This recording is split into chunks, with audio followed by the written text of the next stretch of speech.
are you doing? How's everybody doing this evening? And welcome to Global Discipleship's project, our study session tonight. And we are going over part four of our study on who is Jesus the Messiah, the Son of God. So part four, let me kind of like we do a summary a little bit. Last time we went over basically what happened at Babel, at the at the Tower of Babel, what happened there, and what happened after that, right? So the events surrounding that time. So we went over that. If you remember, we saw that the at the Tower of Babel there was a rebellion, and basically the people didn't want to move to where Yahweh wanted them to move. They didn't want to do that. They decided that they wanted to stay and build a name for themselves, and they wanted to do all these things that were not they were not part of what God commended them to do. And on top of that, they built a tower, and we saw how this idea of any place, a tower that meets the heaven, we saw what that concept is, right? We didn't have to create our own imagination. We clearly see that what the people would have understood has nothing to do with having something so tall that it can reach the heaven, but it was mainly a saying to a concept that was prevalent in their time. We saw that what that actually meant. We went over that. If you didn't watch last session, make sure that you watch the previous session so you get that part of it. And then we the story, the biblical account move into Yahweh coming down and confused the language, and he divided the nations, the people, the families, according to the number of the sons of God, and he gave them their inheritance. So we saw what that meant, right? That when he says according to the sons of God, that's exactly what he meant, and we have the same. This is why I wanted to do some previous studies so that there is no way we will ever see this concept, especially in the Old Testament of the sons of God, and miss what it's talking about, right? So we saw what happened, right? And we went over the why some of the Bibles that you may be using now, they may say according to the sons of Israel, and the issue with this concept, because there was no no Israel yet. There was no sons of Israel at the time of Babel, right? At the time of the Tower of Babel. Some people say Babel.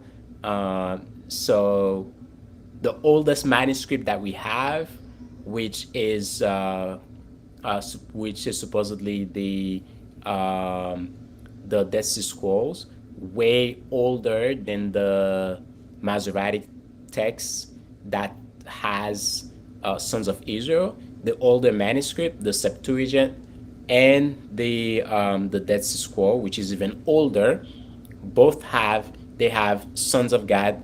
The DSS, Dead Sea Scroll, has Sons of God, and the Masoretic, which is later, like copies, not like people taking things, but they were copies. And sometimes the scribe, they copying things, they would move a word because sometimes they think it may be offensive to God or it doesn't represent God. They would move, like in the Septuagint, they say according to the angels of God, right? According to the number of the angels of God, which it's not far from the idea of the sons of God. But the Masoretic move it totally in another direction and put according to the sons of Israel, which is kind of like what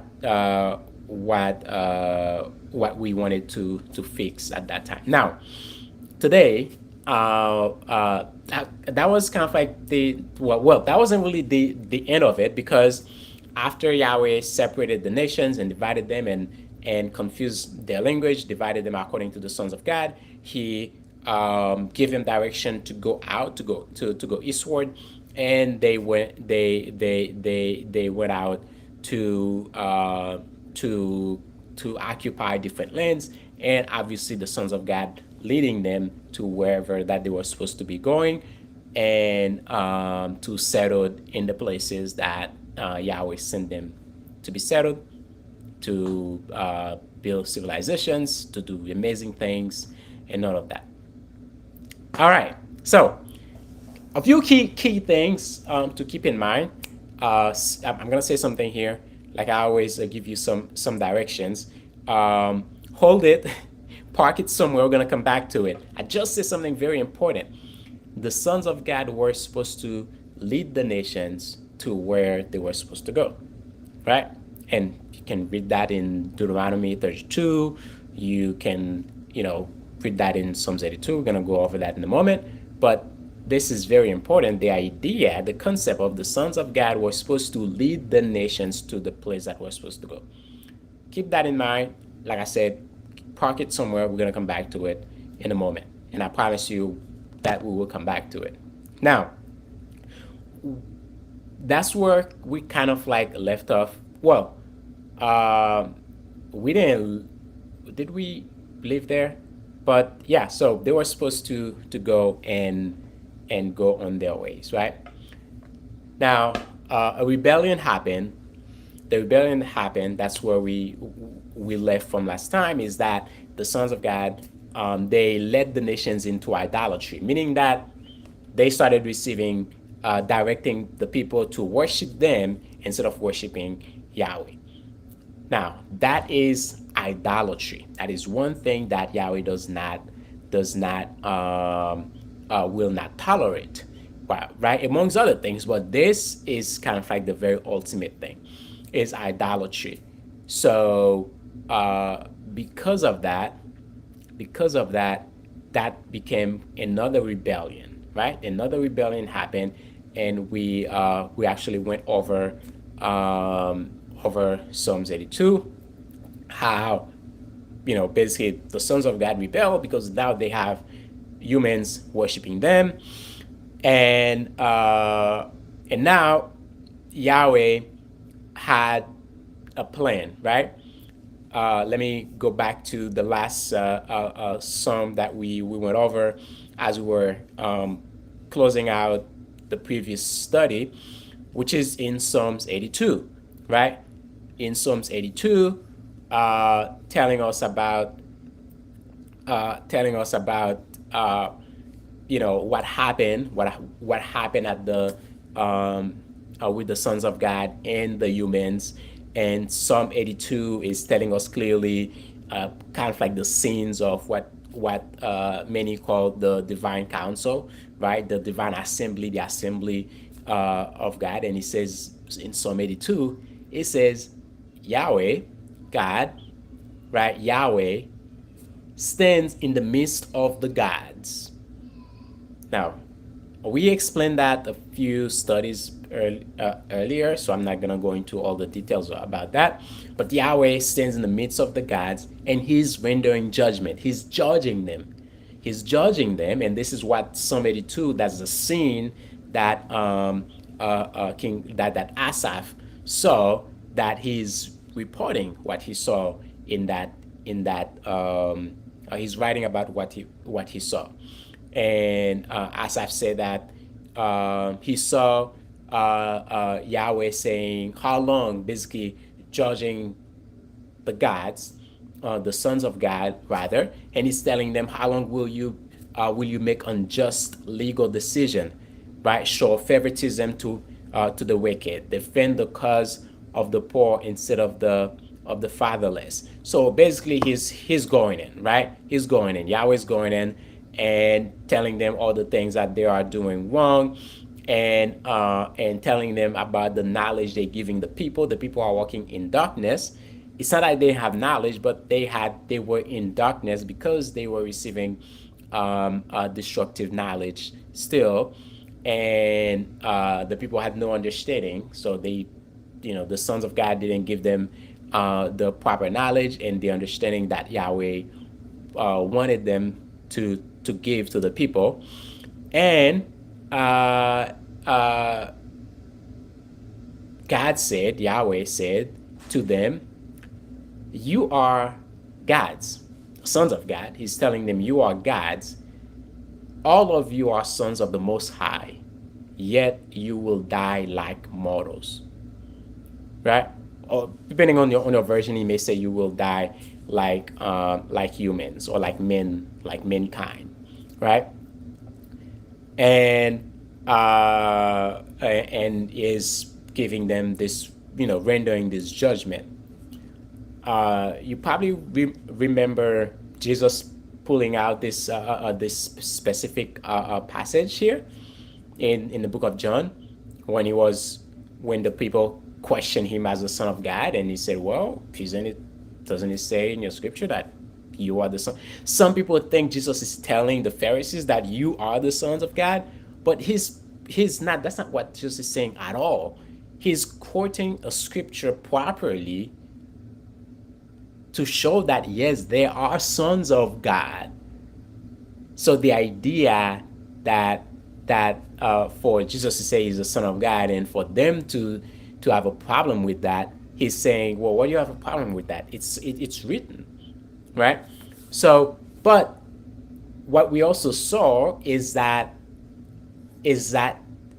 Jesus is not necessarily like us. Um, I'm trying to determine, do I break it down here or do I leave it for later? Because we will go into that very deep into our next study, which is, yes, Jesus is called the Son of God. Oh, actually, we went into that last time. Jesus is called the Son of God, but it's not because Jesus is a Son of God. This is why John clearly said a unique, a one of a kind Son of God. It's a polemic. It's a polemic kind of like putting Jesus against the sons of God of Deuteronomy 32 and Psalms 82 and Psalm 6, not Psalm 6, Genesis 6, Genesis 11, is putting Jesus a kind of like against those sons of God, because now what they had to do as the work of the sons of God, Jesus is coming to replace them all. Right? He's coming to replace them all. And this is the idea of calling Jesus the Son of God. Not because he was created. Those other beings, obviously they were created. But Jesus was not created. So now, that's where we left off last time, right? Nation scattered, nation they were given to the sons of God, who went and then rebel and got the people to fall into idolatry. Psalm 82, Yahweh is judging the sons of God, and giving them a judgment that they will die like human. They are not human, but he's giving them he rendered his judgment that they are going to die like human, meaning that they are going to be mortal, right? And then the last part of Psalm 8, this is where we are picking up for today, says, "Rise up, O God, and execute judgment on the earth, for you will own all the nations." Now, if you go to other versions, you may come back to the same wording to say you will inherit all the nation, kind of like pointing us back to Deuteronomy 32, right? And Genesis 11, right? So the Bible always does that, sending us back to a prior text so that we can get an understanding of what is being said, right? So rise up, O God, and judge the earth, and you will own the nations, right? You will inherit all the nations. This is where we are picking up today, talking about now that this is being said, okay, Yahweh will inherit all the nations. The question is, how? Right? How? Because God has given authority over the nations to the sons of God. Yes, they rebel. Yes, they people not fall into idolatry, all this knowledge that people have, and all of that. Now, how is Yahweh? How does Yahweh plan to reclaim the nations, right? So, which is extremely, extremely important to understand. To do that, we're going to dive into today's study to go over this concept of Yahweh reclaiming the nations. So let's go over yeah, let's do that, shall we? So again, we are the overarching theme for this series, right? This series that we started, we are now in part 4, is who is Jesus the Messiah, the Son of God? Okay, the Messiah, the Son of God. This is the question that Jesus asked his disciples, and Peter answered to say, "You are the Christ. You are the Messiah, Son of the living God." Right? So our question is, what does that mean? When Peter said that, obviously the disciples understood what Peter was talking about when he says you are the Christ, so they understood what that meant. When he says Son of the living God, they understood what that meant, to be Son of the living God. The question is, what is that exactly? Right? So we are in part 4, right? Now, why am I in part 1? Excuse me, but I am going to kind of like scroll down really fast to get to part 4, because that's where my presentation was supposed to be, in part 4. Okay, we're almost there. Part 4.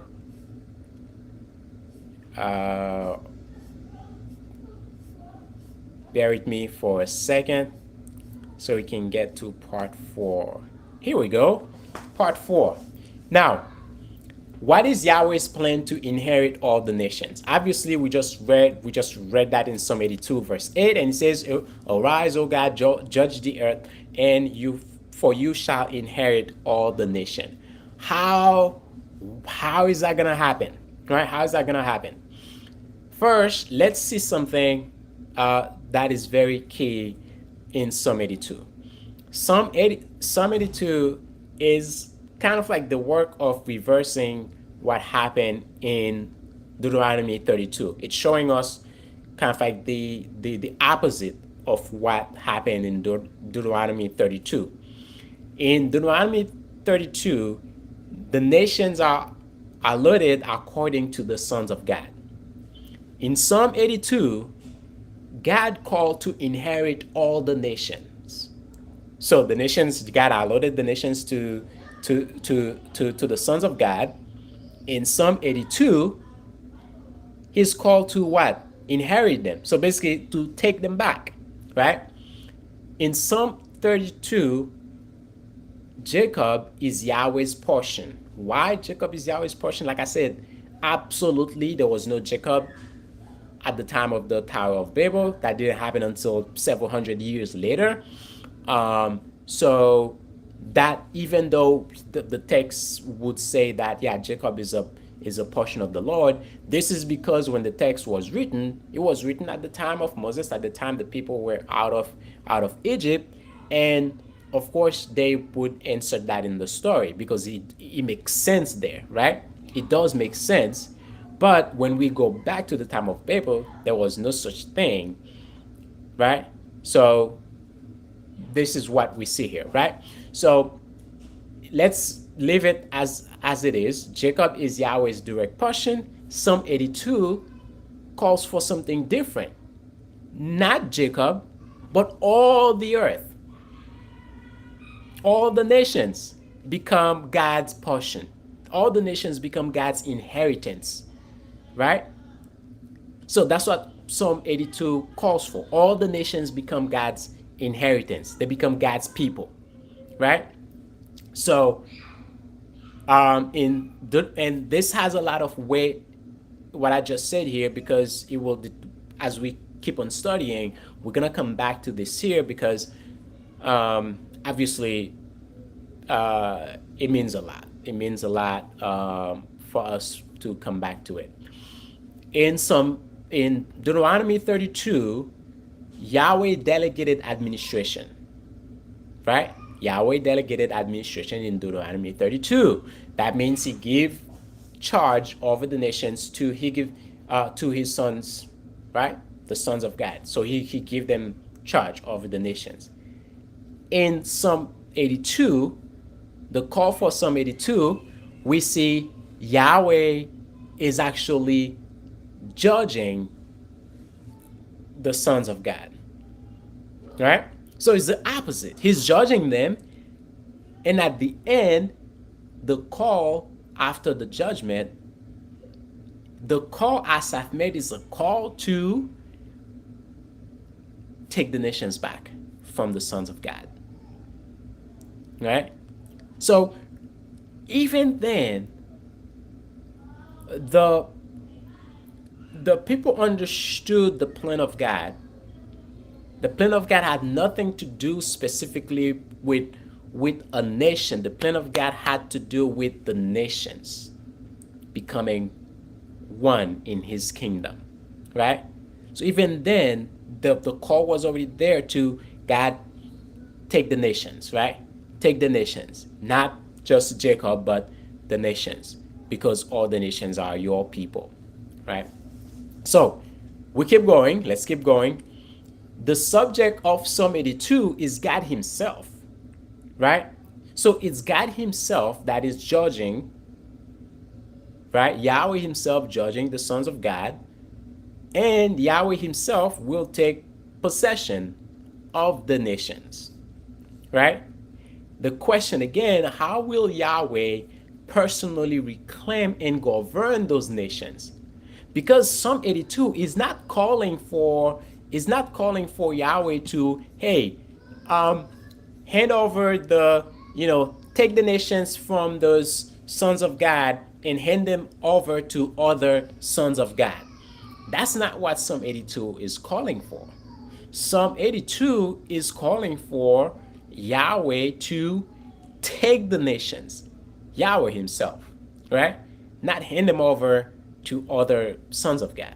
That's extremely important. What I just mentioned here, and let's keep going.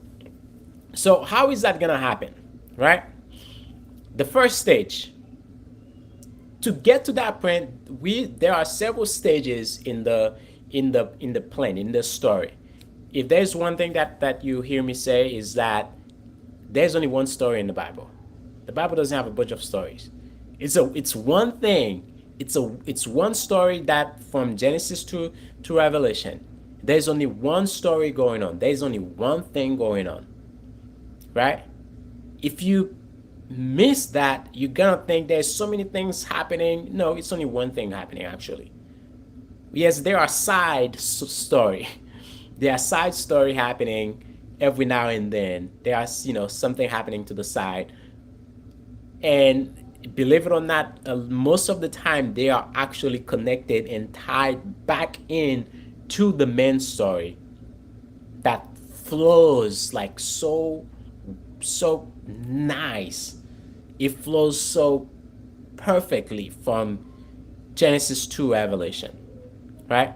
So, what is the first stage of that Yahweh reclaiming the nations, right? Of course, Yahweh didn't wait for Asaph all the way like so many hundreds of years later to make a plan to reclaim the nation. What Asaph was seeing was simply he was allowed to see the judgment that was already rendered uh, uh, uh, uh, uh, in the divine council, that was already rendered in the divine assembly. You know, he was allowed to see that, and he's reporting that to us, right? Or to not to us, but he's reporting it to the people of his time to let them know what Yahweh is up to. But The plan started since right after the story of the Tower of Babel. Right? Yahweh doesn't wait. He's something in, like, once he's done with something, the next thing is already working. He doesn't wait. Like, we may say, yeah, God didn't talk for 400 years. Anyways, we'll cover that another time. But as soon as we ended with Genesis chapter 11, as you can see, it's the same story going on. Genesis chapter 10 and 11 closes out with the Tower of Babel. The people went off, and God moved them to different places, right?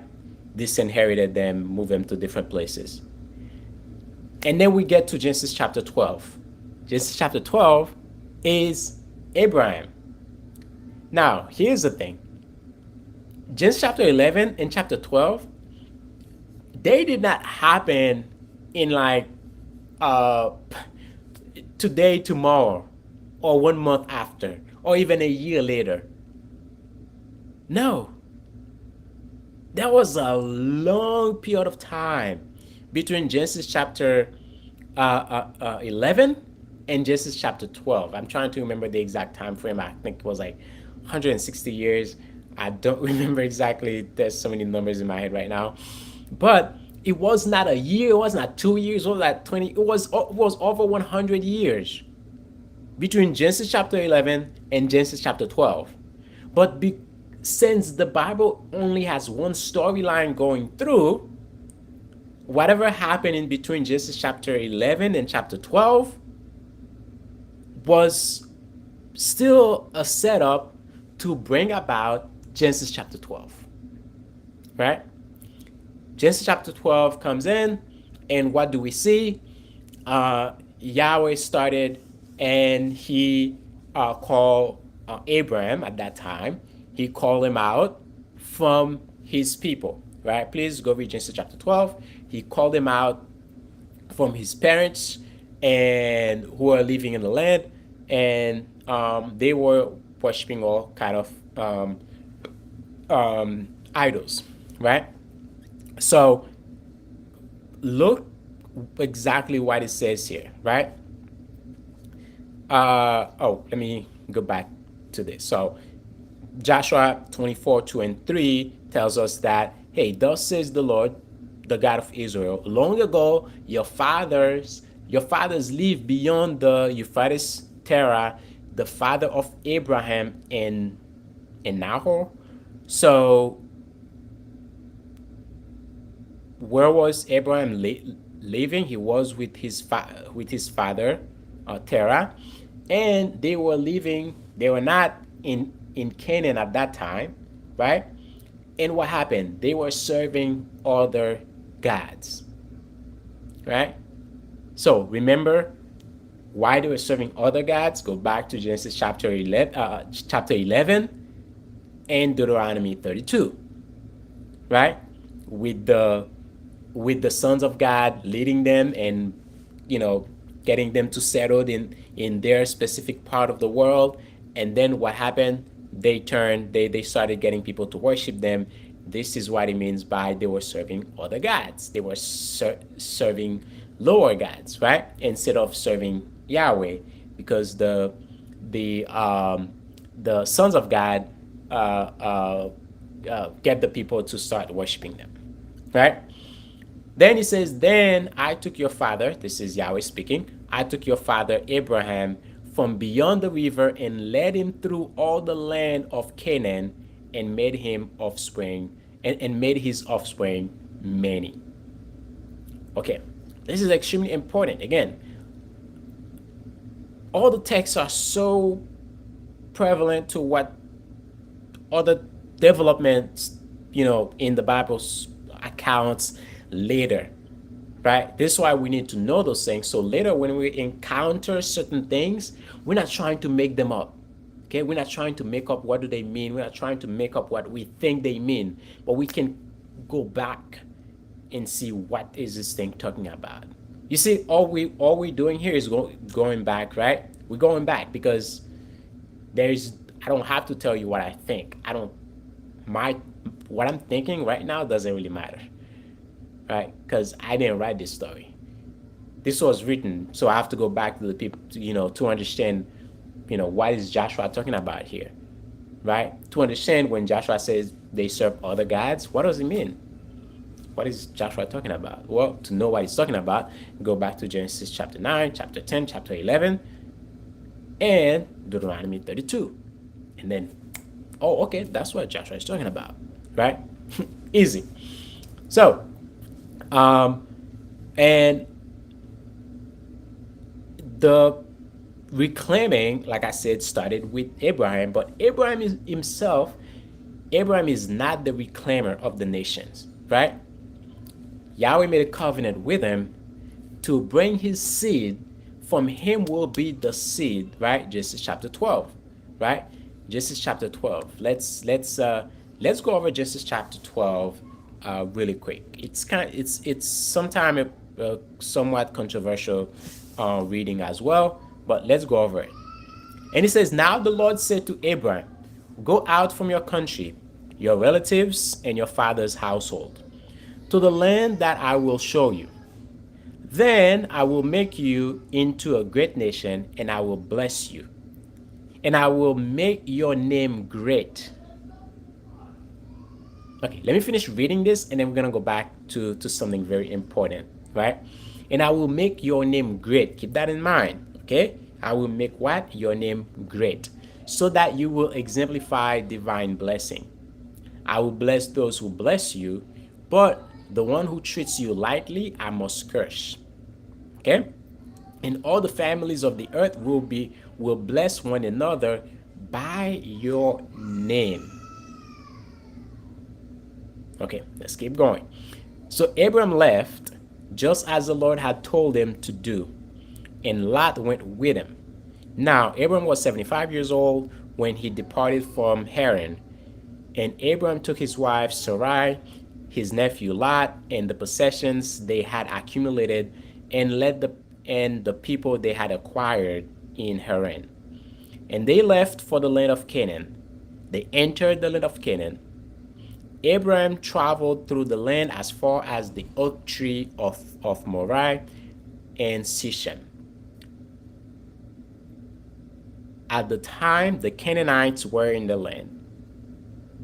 Something to note here. "The Lord appeared to Abraham and said, 'To your descendants I will give this land.' So Abraham built an altar there to the Lord who had appeared to him. Then he moved from there to the hill country east of Bethel and pitched his tent, with Bethel on the west and Ai on the east. There he built an altar to the Lord and worshiped the Lord." Obviously now we said the Lord, but it's actually Yahweh. Abraham continually journeyed by stages down to the Negev. There was a famine in the land, so Abraham went down to Egypt to stay for a while because the famine was severe.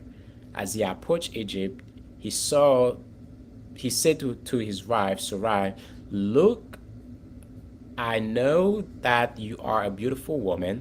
When the Egyptians see you, they will say, 'This is his wife.'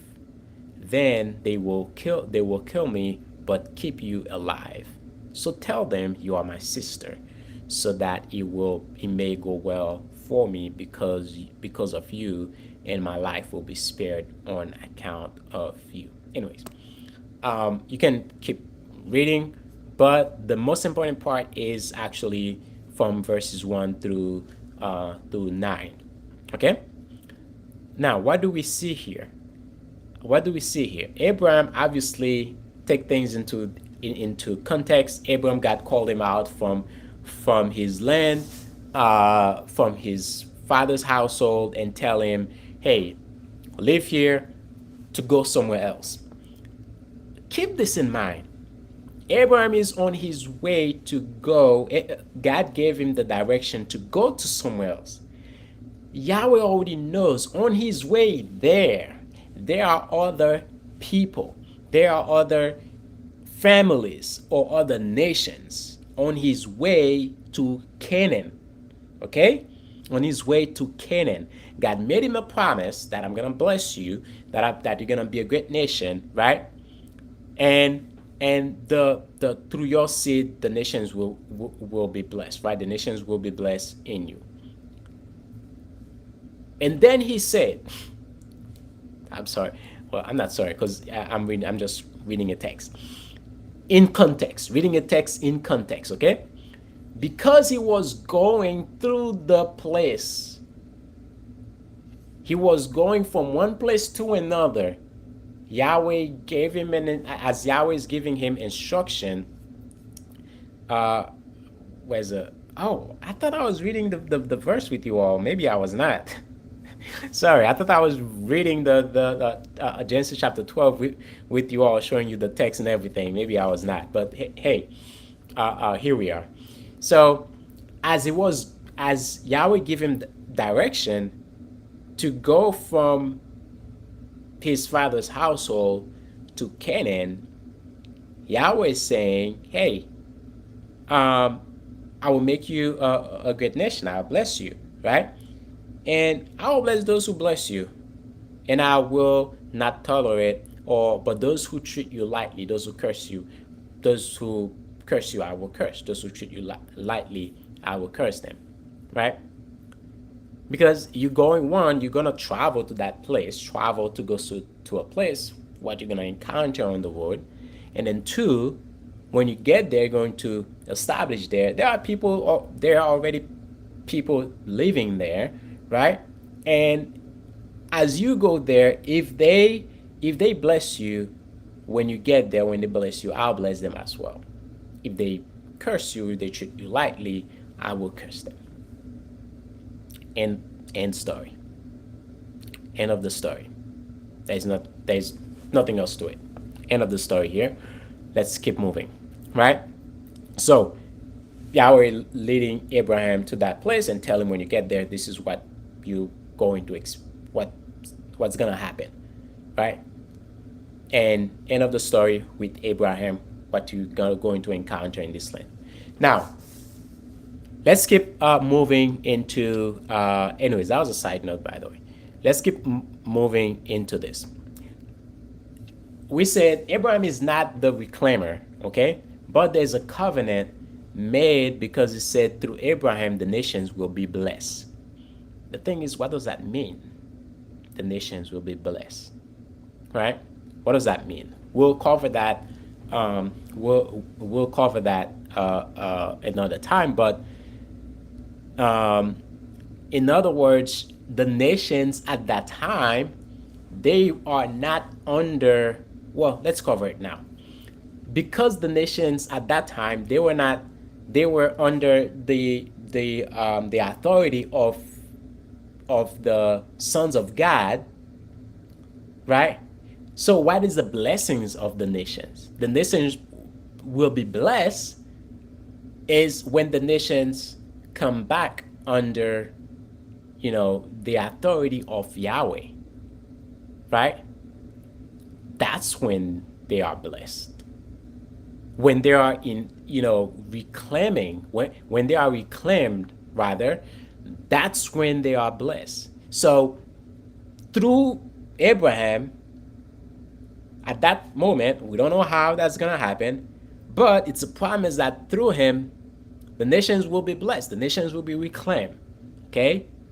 They will be blessed. They're going to be reclaimed. They will no longer be under the sons of God. They will no longer be in idolatry, right? Being in idolatry is a curse, right? Being in idolatry, someone who's in idolatry is cursed, okay?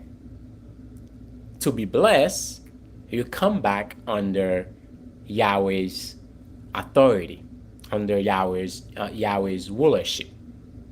That's the blessing, right? So that settles this. The nations being blessed is coming under Yahweh's authority, right? That settles it. Now we move to the next part of this.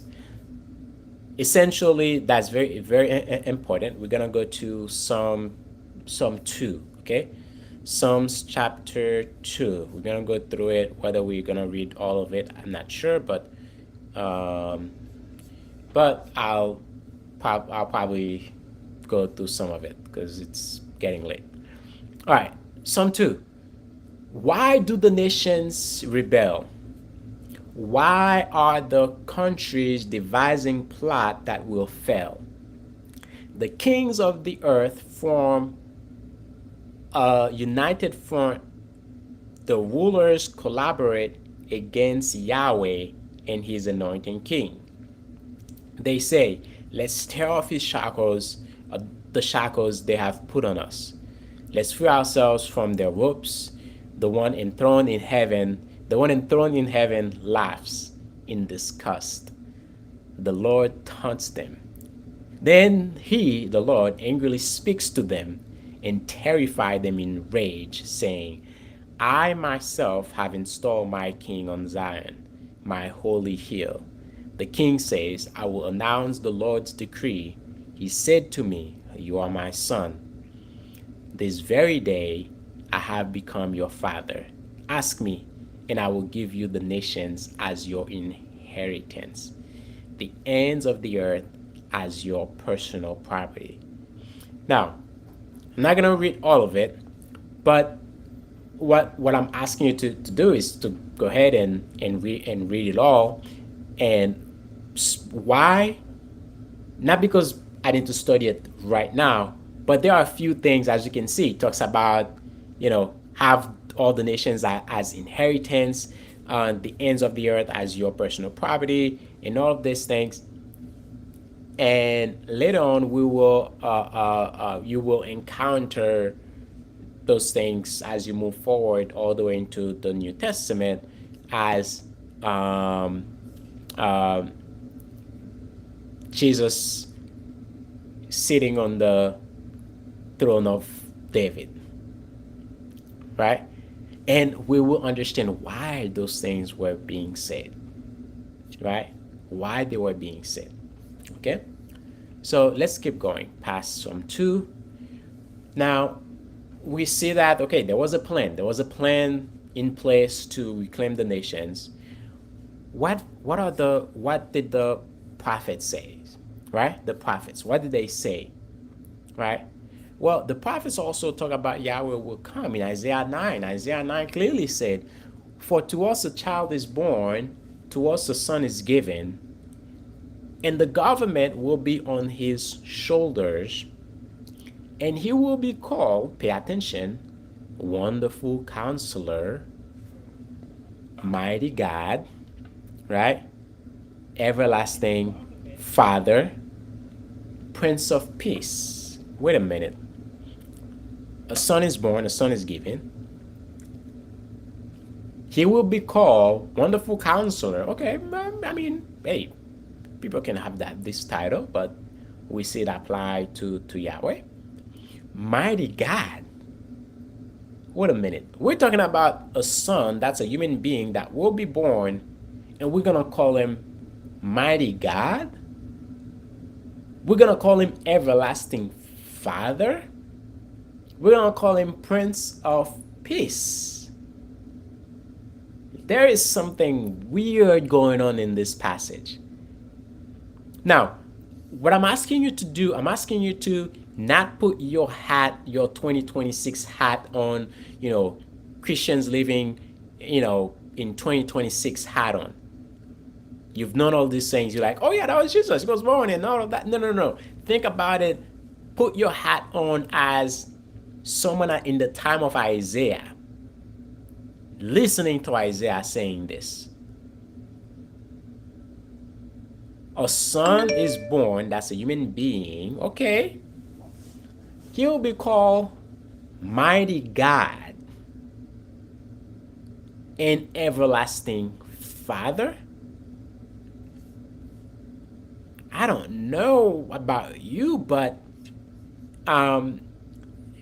that's that could be a little bit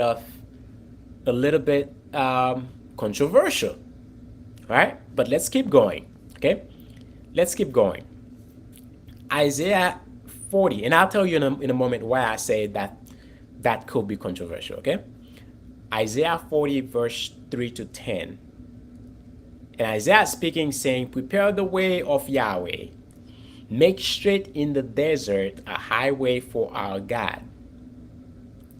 Okay, Isaiah 43, 43 to 10. Let's actually read it from the text itself. Okay, Isaiah, uh, Isaiah 40. Oh, let me share the other screen. So Isaiah 43 to 10, right? And it says, "A voice cries out in the wilderness, clear a way for the Lord, construct in the desert a road for our God. Every valley must be elevated, and every mountain and hill leveled. The rough terrain will become a level plain, the rugged landscape a wide valley. The splendor of the Lord will be revealed, and all people will see it at the same time. For the Lord has decreed." A voice say, "Cry out." Another ask, "What should I cry out?" The first voice responds, "All people are like grass, and all their promises are like flowers in the field. The grass dries up, the flowers wither. When the wind sent by the Lord blows on them. Surely humanity is like grass. The grass dries up, the flowers wither, but the decree of our God is forever reliable. Go up on a high mountain, O hail Zion. Shout out, shout out loudly, O hail Jerusalem. Shout, don't be afraid. Say to the town of Judah, here is your God. Look, the sovereign Lord comes as a victorious warrior. His military power establishes rule. Look, his reward is with him. His prize goes before him. Now, I know as you're reading this, as you know, 2026 Christians you're probably already thinking, oh, I see things here that says in Revelation, his reward is with him. And, and yes, all these things, like we can see them now, but they could not see those things back then. So I'm trying to study these things, not as someone living in this day and age, but as someone who was living back then, who didn't have all the information that we have now, right? So that's how we first must see it. Don't see it with all the information that you have now, but see it with what they had available to them, right? To understand this. Because some of these things like sounds weird. The Lord comes, the Lord make a way for the Lord, someone, crying in the wilderness to make a way for the Lord, and the Lord is the Lord kind of like is there. It's almost like there's a physical body, and all these things. Again, I know I'm asking a lot of questions. We're gonna come to an answer in a moment, but there's a reason for it. I don't wanna blow, what I'm building up, but I'm building this up to something. Okay. Go to Isaiah 52, 7 to 10, and it says, "Your God reigns." Then it says, "Yahweh has barred his holy arm before the eyes of all the nations, and all the ends of the earth shall see the salvation of our God." Okay, so we're talking about something physical here, right? All right, let's keep going. Isaiah 59, 15 to 20. Yahweh sees that there is no human deliverer, so his own arm brought his salvation. Huh. So Yahweh's own arm, his own arm is bringing salvation. He is the Redeemer. Okay. Let's keep going. Let's build this up a little bit more, because we now understand, like, how is Yahweh going to reclaim the nation, right? We are in the time of Isaiah, Zechariah, and all this, and seeing these things and asking ourselves, how is Yahweh going to reclaim all the nation? Obviously, the whole plan, that's what the whole plan is about, to reclaim all the nations, right? How is that gonna happen? Yahweh goes out to fight the nations, stand upon the mountain of olives, and becomes king over all the earth. Okay, interesting. The Lord whom you seek will suddenly come to his temple. Okay, interesting. So all these things is giving us some physical attributes, right? This is where I'm going with this, right? Some physical attributes. The expectation is that Yahweh himself will come and reclaim the nations. Yahweh is not sending someone else. That's two things. The first thing I want you to see is that all those six that we just read, he never said Yahweh is coming, Yahweh is sending another son of God to reclaim the nation. I hope that you guys realize that, right? He never said Yahweh will send another one of the sons of God that were at Babel to come and reclaim the nations. Yahweh will come himself. That's all the text that we just saw. That's what it's talking about. Is Yahweh coming with a strong arm? Yahweh is coming to do this. Yahweh is coming to do that. He's coming, that it's Yahweh coming to reclaim the nations. That's his undoing. That's his plan. So we continue. The plan is still developing, right? The plan is still developing. Yahweh is giving over several generations. He's giving a little details, little hint here and there about what's about to happen, what he's preparing to do. We get to Daniel. And it's, we know the Daniel 2 visions of the king, the dream of the king in Daniel 2, and then Daniel comes and says, King, this is what you saw. The statue with the head of gold is you, and then you have all the kingdoms, and then there's a rock from not from any human hands, and just cut out of a mountain. And then came and broke the iron, the bronze, and the silver, the clay. He broke them all, right? He broke them all. I'm trying to remember what the study number was, but we touched up a little bit on the idea of mountain, right? The idea of mountain, how they would have understood what this portion is. You can take it from what we studied and place it here, because again, we're still at that time where people understood what they were talking about, right?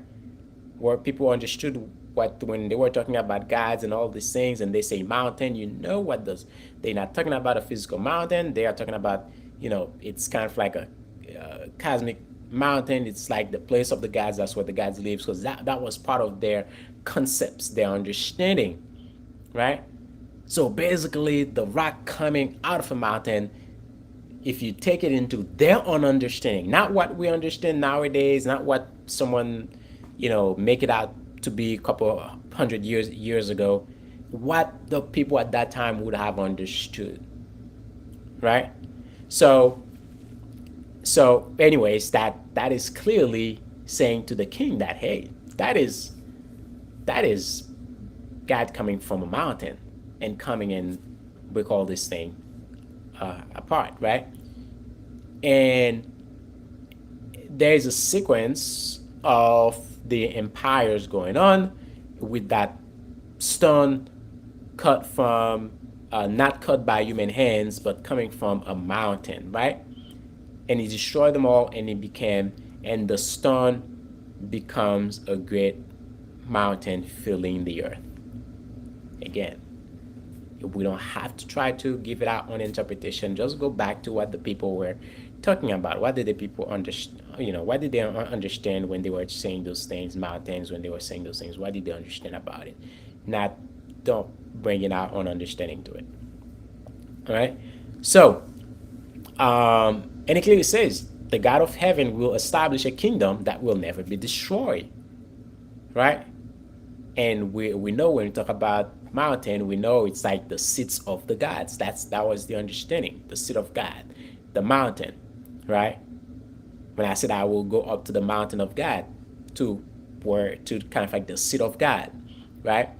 And this is why it says, hey, the mountain you see filling all the earth is is that's the seat of God, the rulership of God, filling all the earth, right? Filling all the earth. So it's everlasting. So again, the idea is still the same.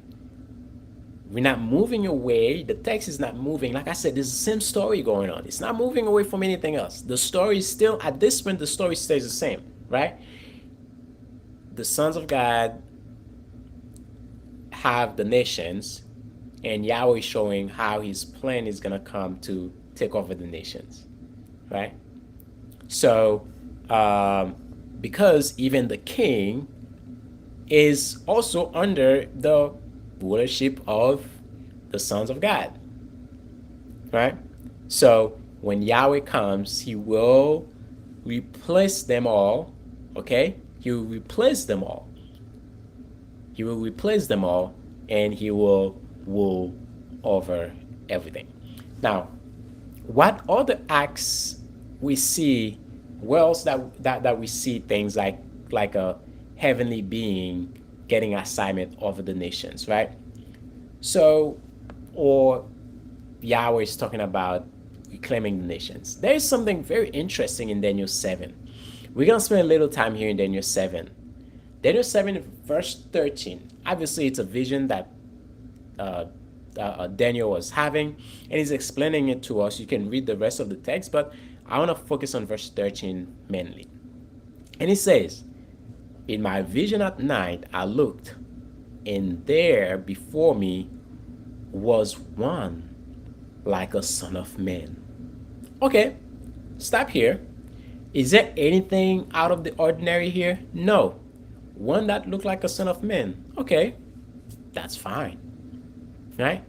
But there's something. One that looked like a son of man. That means he's not necessarily a son of man. He just looked like it, right? He looked like it, but doesn't necessarily mean he's a son of man. He looked like he's a son of man, meaning that he looked like, he was born from a human being. That's basically what Daniel is saying. I can see the other ones in the vision. I know they don't look like humans, right? If you read Daniel 7, you can clearly see that they don't look like humans. But there's this one that, for some reason, he looks like me. He's like appearance and all these things. He looks like a human being. He looks like he was born from a human being. That's what Daniel is saying. Let's continue. Coming with the clouds of heaven. Now, this is interesting. This is interesting. The idea of coming with the clouds. We're gonna see some text in a moment, but I just want to make something clear. Well, we'll clarify with the text, but let me give you a little taste of it. The concept of coming on the clouds is only associated with Yahweh. Let's keep moving. I know I tell you sometimes I give you something to park it, and then we're gonna go back to it, right? The concept of coming on the clouds or riding on the clouds is only associated with Yahweh. All right. So you may say, oh yeah, then that was Yahweh. No, keep reading. He, the one that looks like the one like a son of man, the one coming on the clouds of heaven, he approached the Ancient of Days. Here we go. He's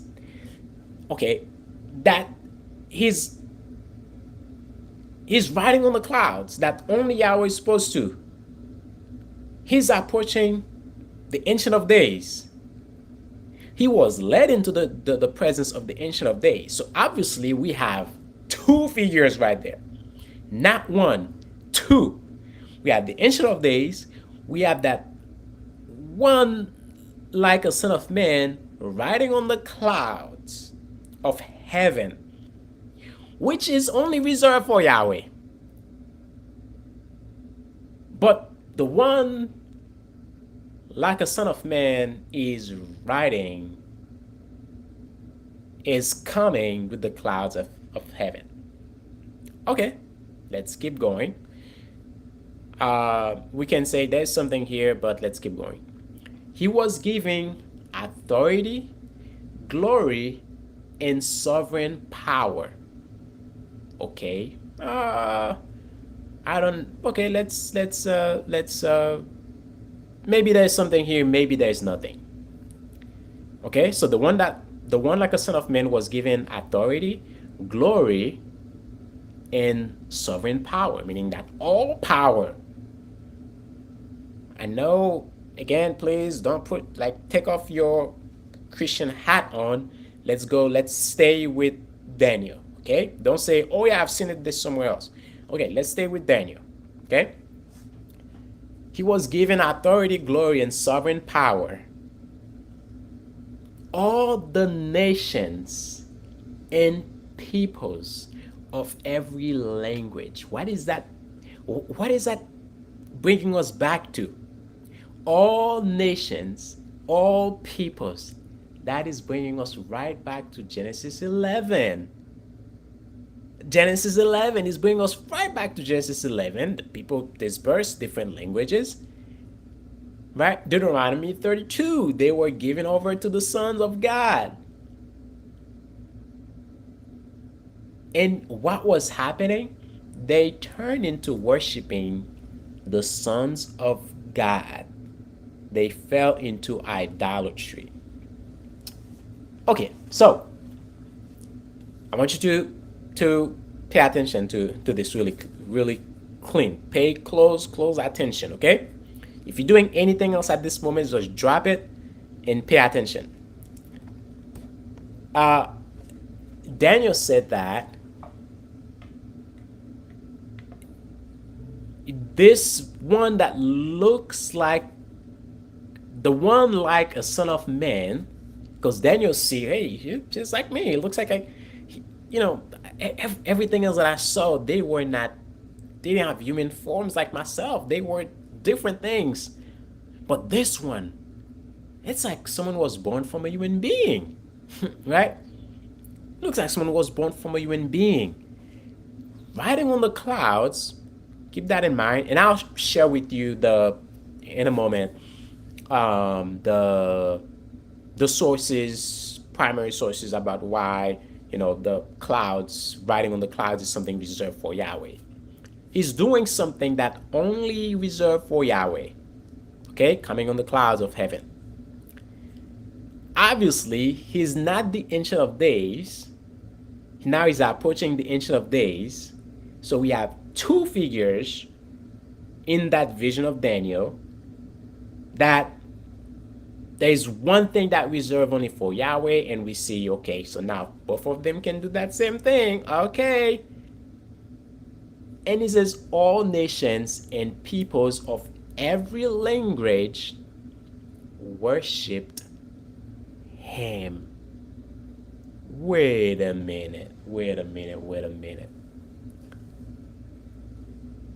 All nations and peoples, that sent us back to Genesis chapter 11, Deuteronomy 32. And now they worshipped him. So in that vision of Daniel 7, instead of the people, the nation worshiping the sons of God in idolatry, so they're worshiping the sons of God instead of worshiping God, instead of worshiping Yahweh. Now we see this one like a son of man, all nations and and people of every language doing what? Worship him. Worship the one like a son of man. Okay. So keep this in mind. So far, we know that riding on the cloud is only reserved for the Ancient of Days, for Yahweh. Worship is only reserved for Yahweh. Right now, we see two figures doing the getting exact attribute, getting exact same thing. Okay, keep that in mind.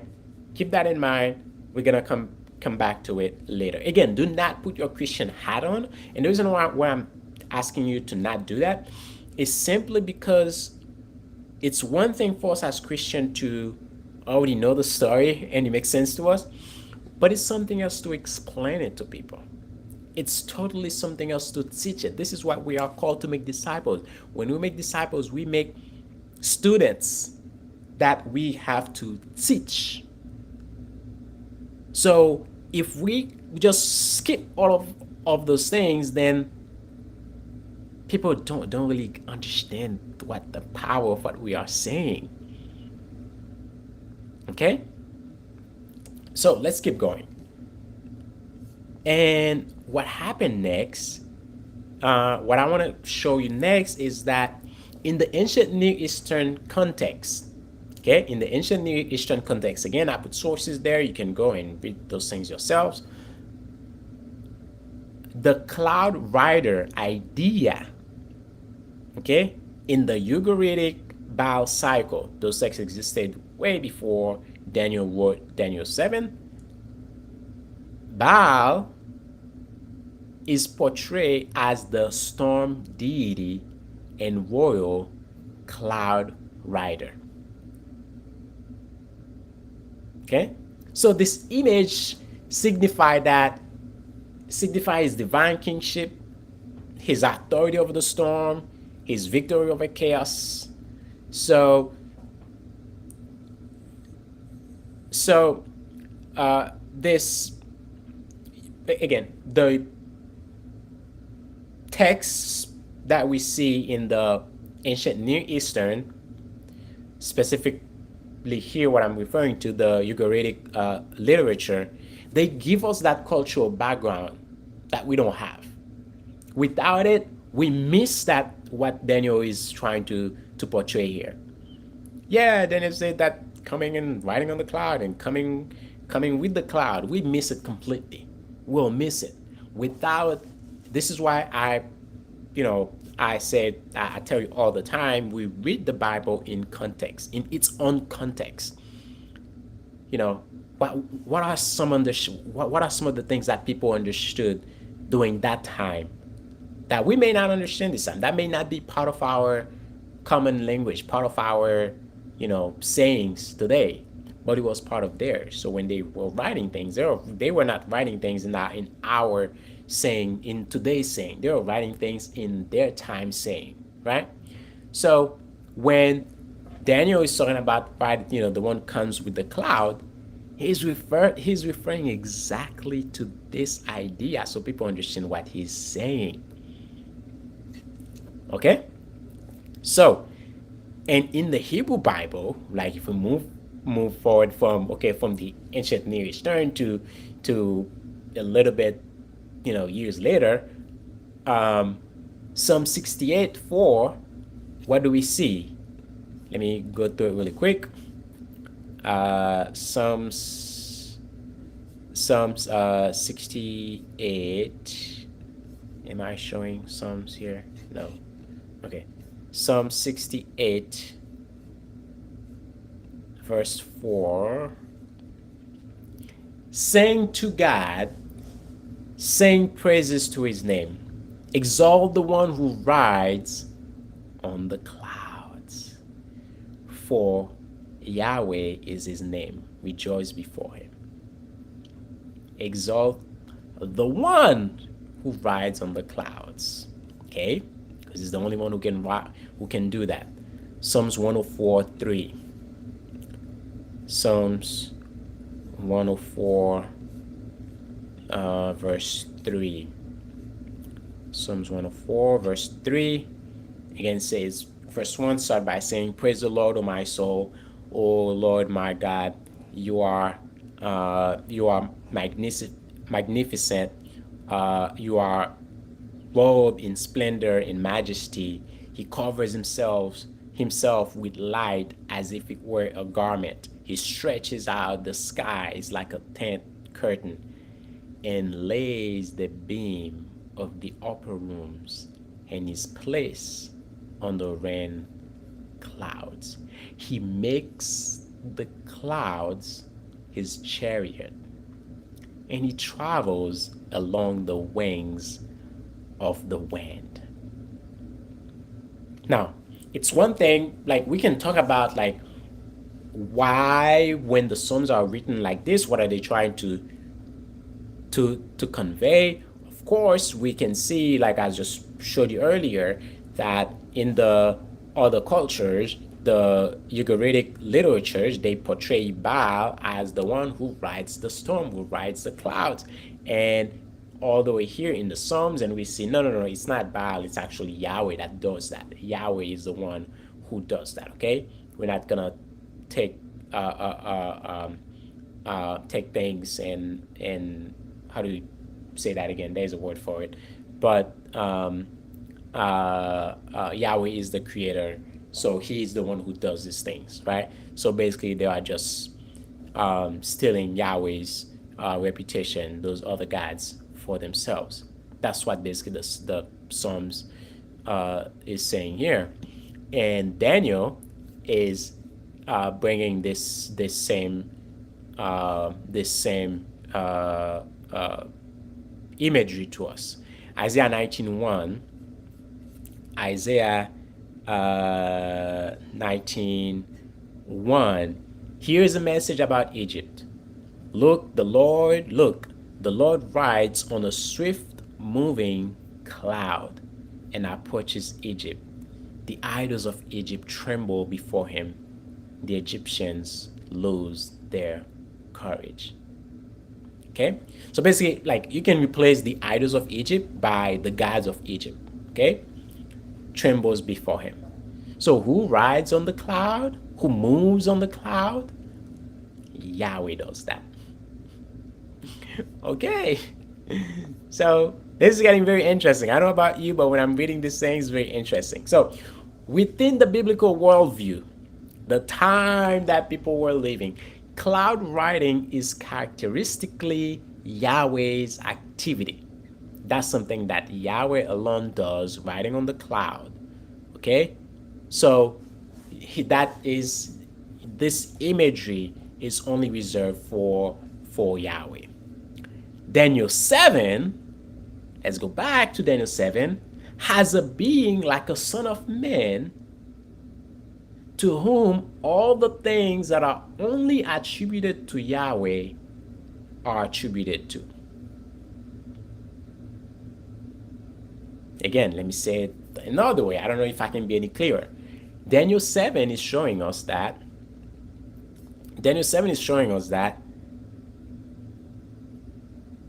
all the claims that are basically all the claims that are attributed to Yahweh only, they are attributed to the one like a son of man. And remember, they are not two, they are not one. It's not one being he's talking about. It's talking about two beings, right? So this being appears like a human being, but is in heaven, based on the vision of Daniel. He has the attribute of Yahweh, the attributes of Yahweh. He rides on the cloud that only Yahweh does. He received power, authority, glory, sovereign power over all nations that only belongs to Yahweh. He received worship from all nations, from all peoples,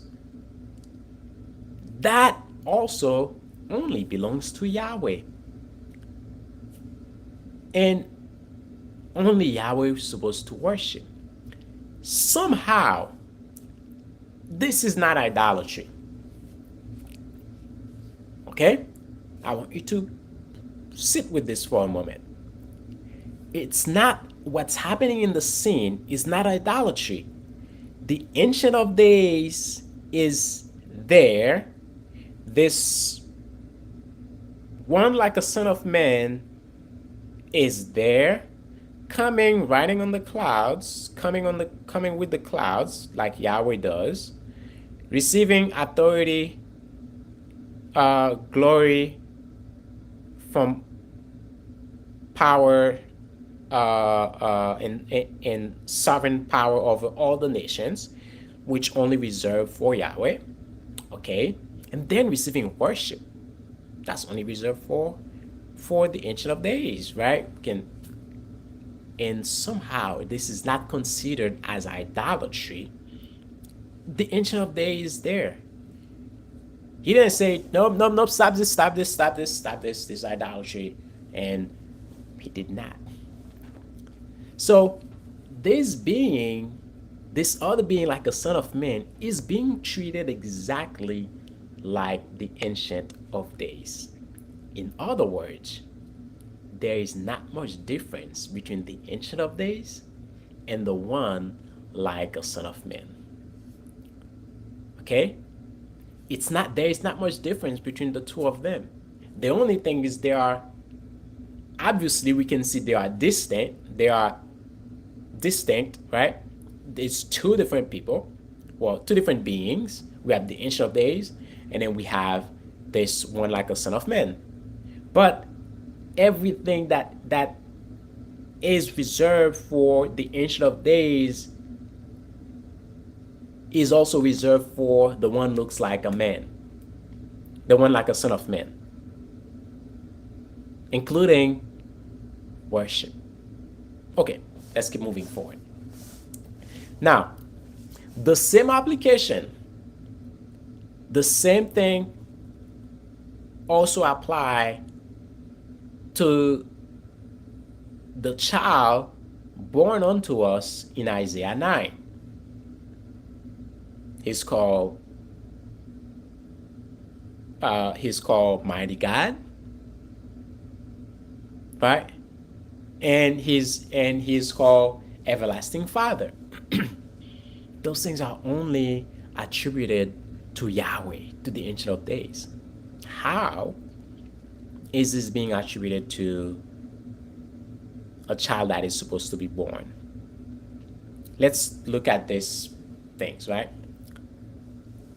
Sons of God, each associated with the limited nations, right? So the sons of God, either each associated with a limited nation, or each associated with one nation, or several associated with each nation. That can be disputed. I don't think we really have a clear idea on that. We just know that they were giving authority of the nations. Whether it's one per nation, 100 per nations, we don't know, or one for two nations, we don't know. Okay, so I know I said it's associated with limited nations here.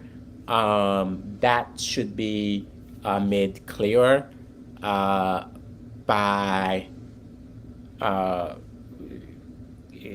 this is not clear in the Bible to us, whether it was one for each nation, or was 210 for each nation, or it was one for two nations, for five nations. We don't know that. We all know that the sons of God were delegated to the nations. So that's all we know.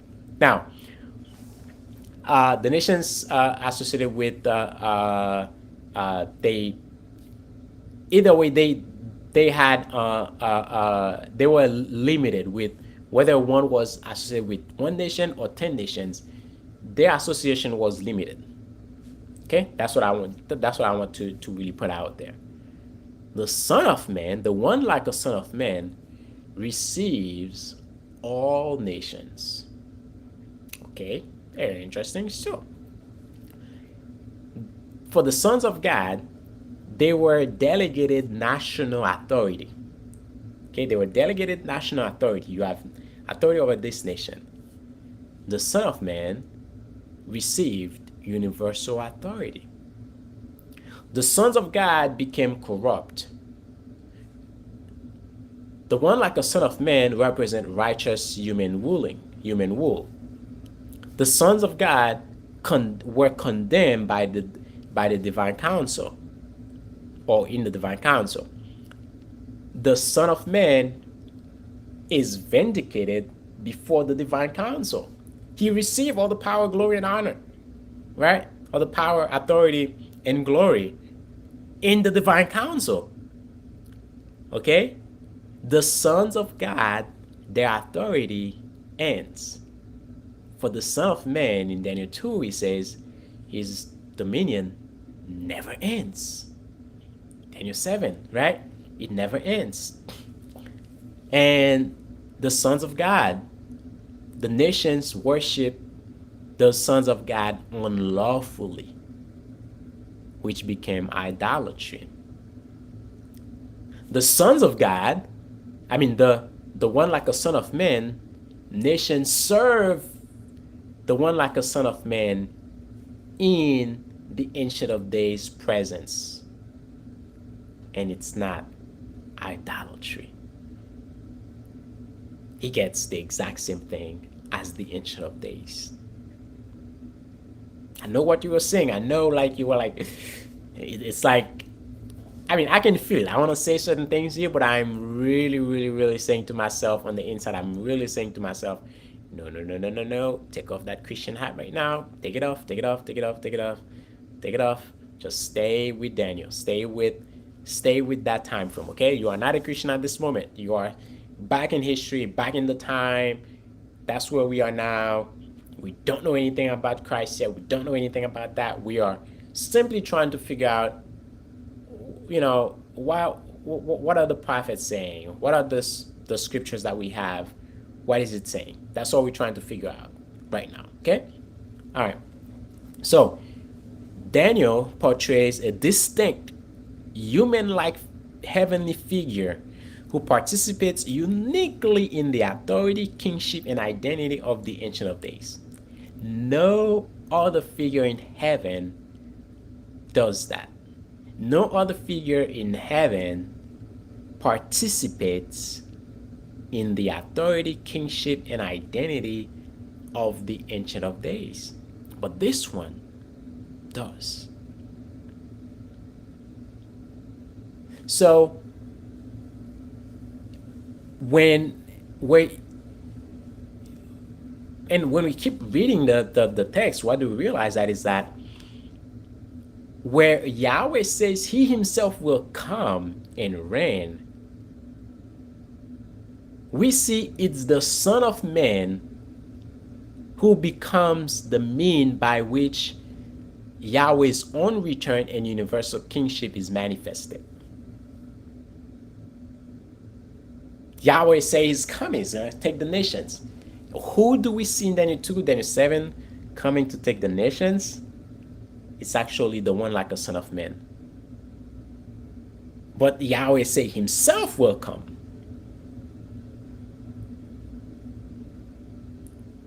Keep that for a moment.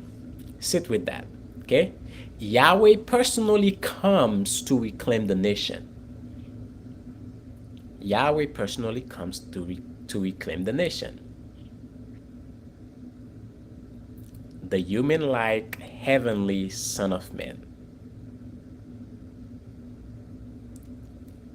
So that human-like heavenly Son of Man who shares the divine royal authority and the embodiment of the Ancient of Days is how Yahweh comes to reclaim the nation. Let's look at the second temple development, right? What were the people living in the second temple period? What were they thinking? Again, still don't put your Christian hat on, okay? I know we are, gonna be here for a little while. Let me drink some water.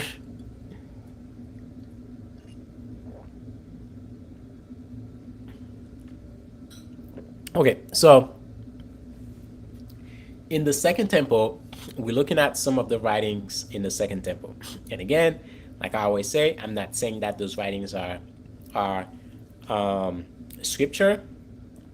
Just like when we look at the other texts from the Ugaritic text, we look at other texts from ancient Egypt. We look at other texts from the Babylonians. When we look at those other texts, we don't say they are scripture, but we look at them because they give us context into what's happening, into what we are reading, right? They give us background, they give us context. So in First Enoch 37 to 71, what do we see? You can read it for yourself because we're not gonna have the time to do this now. There is a there is a story or an account of one that like a son of man, right? And again, if you understand what's happening in the Second Temple period, is that people are trying to understand when is the Messiah coming, who's the Messiah, where is the Messiah gonna be. They're trying to understand all these things. When is the end of the world? They have all those questions that they are trying to understand. They are reading, they are writing, and they are praying. Of course, I believe that God was still inspiring them in one way or another. Um, we get back to the same thing, right? The Son of Man is named in the presence of the Head of Days or the Ancient of Days, as we see in Daniel, right? He's associated with pre-existence in First Enoch. Supports the righteous. He judges kings and mighty rulers. He becomes light for the nations. Does that say anything about reclaiming the nations? And is connected with universal recognition. So, understand, sometimes people are saying things like, and this is why it's very important for us to study those things, to know them, to understand them, because some people would say, well, again, let me put the Christian hat on a little bit, like, worshiping Jesus is idolatry because he's not God. We didn't come up with that idea. That's something that's been in the Bible since way back when. It's been in the Bible. It's in the book of Daniel. It's in Isaiah. It's there. We're not bringing things up. We are just looking at how things unfolded and their fulfillment, and we realize that, okay, this is the fulfillment of what was being said, right? In the time of the Second Temple period, it's there. People are reading or studying those books, and they are finding those same things out, right? So no, it's actually there in the text. Go read it, right? So let's keep going. There is a book of for Ezra. We have Ezra in the Bible, but there's like 2, 3, and 4. So in that book as well, there's a figure described as a man-like figure arising in connection with the sea and clouds. The nation gathered to fight him, but he defeated them, and he gathers the faithful remnant. The interpretation identifies him, the one that looks like a son of man, as the one whom the Most High has preserved to deliver creation. Okay? So from all the biblical accounts, we see that Yahweh promises that he himself will come to inherit the nations. But also, all the accounts that show us how Yahweh will come himself, it's another being, one like a son of man, who does what Yahweh said he himself will do. Moreover, there is no distinction between Yahweh and this one like a son of man when it comes to the attribute that only belong to Yahweh. Yet, this one like a son of man stands separately and distinctively in the presence of the Ancient of Days. They share everything, but they are separate. When Yahweh says he's going to do something, It's the one like a son of man who does it. And it's still Yahweh who does it. When the one that like a son of man receives glory and honor and power, it's Yahweh who has it. When he receives worship, it's Yahweh who receives the worship. It's the ancient of days, rather, who receives the worship. So it's, let me say the word that you probably were waiting on me to say.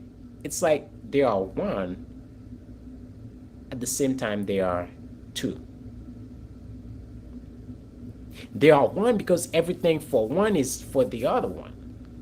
If you say Yahweh, obviously you say the other one too, because when Yahweh say I'm gonna do something, and the one like the Son of Man is the one that does it, and it's Yahweh that does it. When the Son of Man receives worship, it's Yahweh, it's the Ancient of Days that receives worship. So, yeah, they are two distinct, but they're actually one. Okay, let's keep moving. So, now we can move forward a little bit, right? How do we faithfully apply this today? How do we faithfully apply this today? All that we just learned, all these amazing things. How do we faithfully apply it today? I'll say this, I said that earlier. One, studying. This is why we need to study. Okay, this is why we need to study, to know those things. Peter said we need to study to show ourselves. Um, you know, we need to study.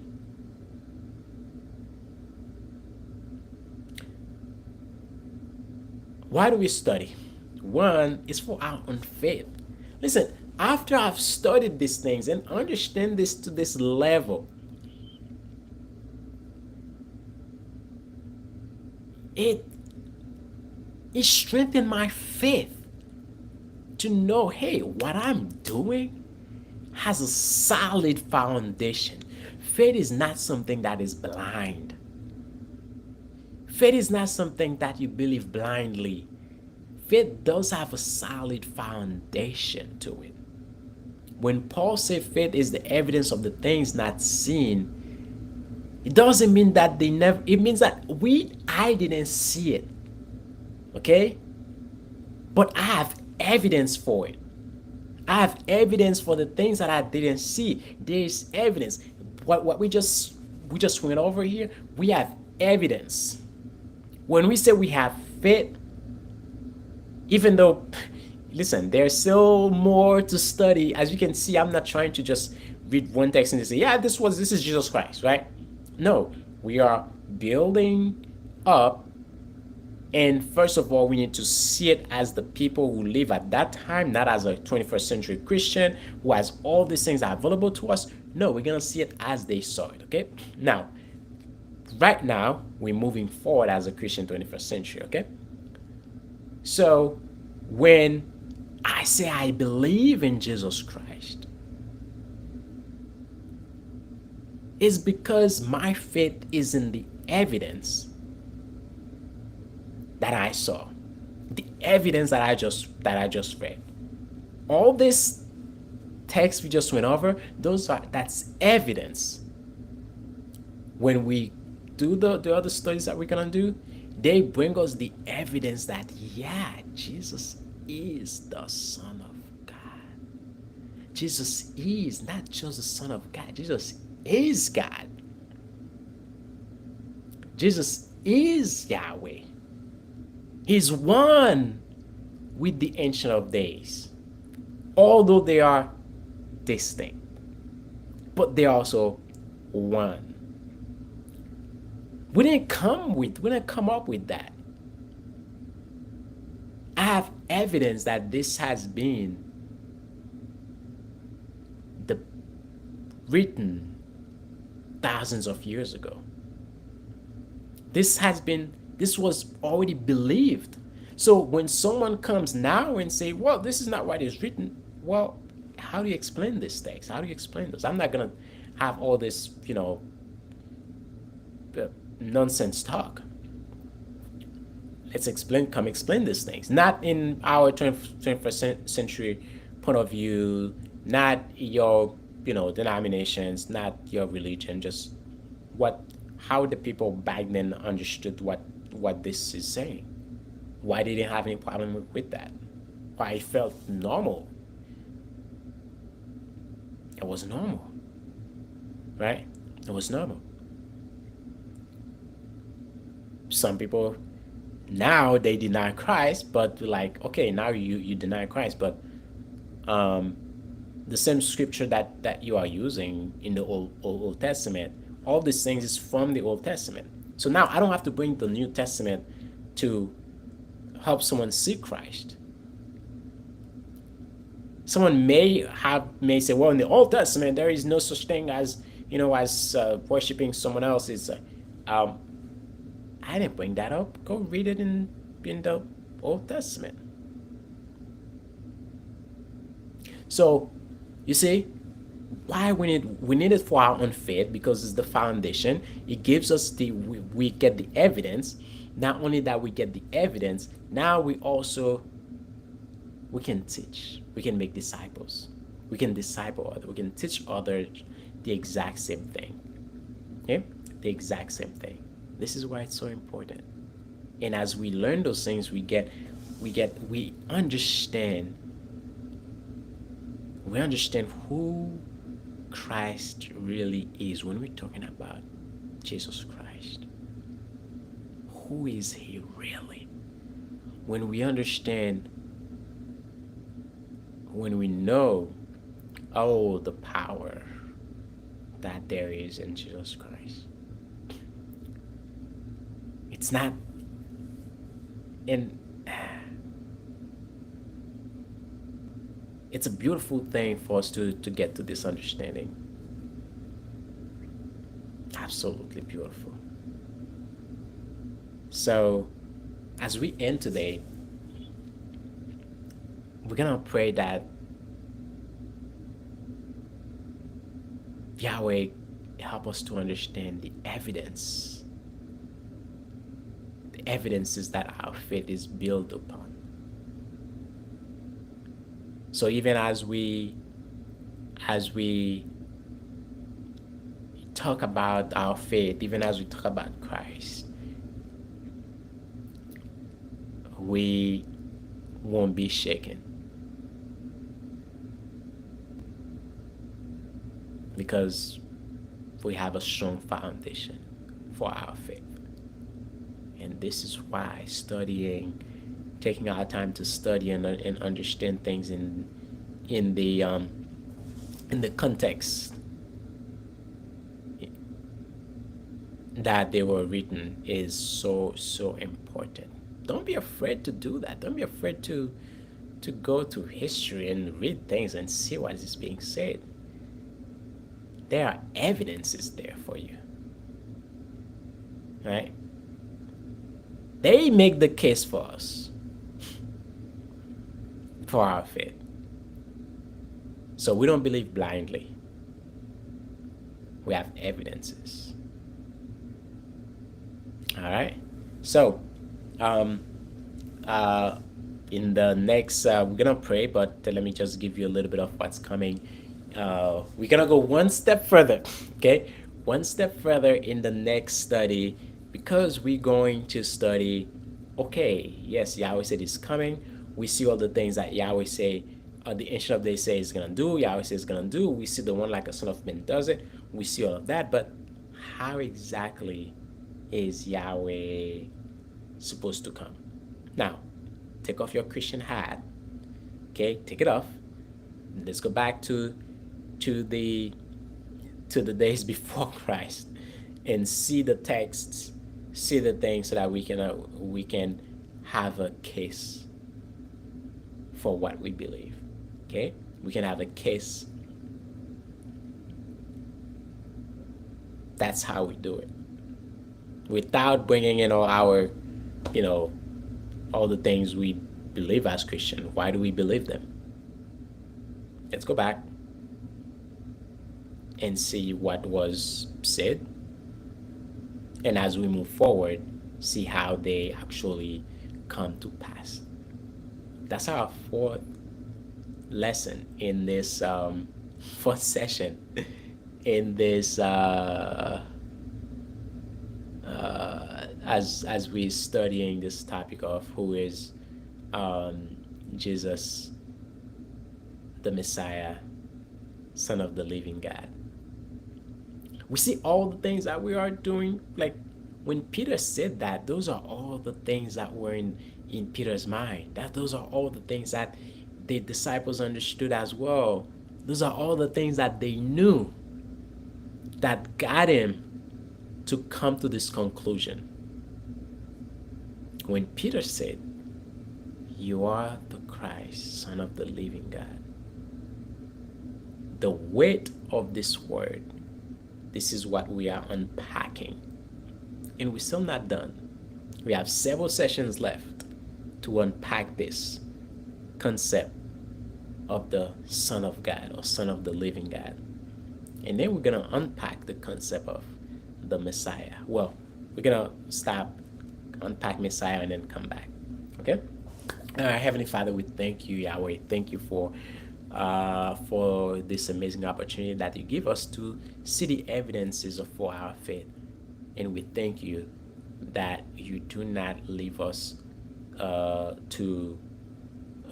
you do not leave us alone, but you provide for us evidences for what we believe. And we thank you. We thank you. Continue to guide us, lead us, and protect us. Forgive us for our unbelief sometimes, Lord. Forgive us and forgive those who do not believe, and bring them to the knowledge of Jesus Christ. And we thank you for working and doing this, even in us and through us. Thank you for your Holy Spirit continually guiding us, leading us, and teaching us as well, bringing to our remembrance the things that we are learning in moments when we need them. In Jesus' name I pray. Amen.